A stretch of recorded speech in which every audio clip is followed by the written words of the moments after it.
రావు అని నేను రైతులు. నేను ఇంతకుముందు బ్యాంకులో అప్పు తీసుకున్నాను, గ్రామీణ బ్యాంకులో అప్పు తీసుకున్నాను. 2 లక్షల రూపాయల లోపు రుణమాఫీ అని అన్నాడు. ఆ విధంగా మాఫీ చేస్తానని రేవంత్ రెడ్డి గారు అనుకున్నాం. కానీ ఇప్పటి వరకైతే మా ఈ ఉన్న రైతులకు 50 మంది దాకా మా రైతులందరికీ ఎవ్వరికి మాఫీ కాలేదు. ప్లస్ మేము డబ్బులు ఎక్కువ ఉన్నాయి కాబట్టి అవి కూడా డబ్బులు కట్టమంటే అందరం కట్టినాం. రసీదు కూడా చూపించి విలేకరులు అందరికీ చూపించినాం.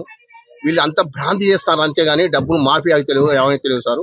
ఎప్పుడోసారి ఇవ్వలేక ఒకరికి తక్కువ ఉన్న వాళ్ళకి అయితేనే కానీ మాకైతే మా పంగడిపల్లి రైతులకు అయితే దగ్గర 70% కాలేదు సార్, 30% అయినాయి సార్ ఇక్కడ. కాబట్టి దయచేసి మా అందరికి మాఫీ చేయగలని మేము కోరుకుంటున్నాం. కుటుంబం పేరు మీద 2 లక్షలు ఉన్నది. కుటుంబం అని అన్నాడు, రేషన్ కార్డు అన్నాడు. ఇద్దరు కొడుకులకు రేషన్ కార్డు లేదు, నా మీదనే రేషన్ కార్డు ఉన్నది. నాకు 2 లక్షల రుణమాఫీ కాలేదు, మిత్తి కట్టిన.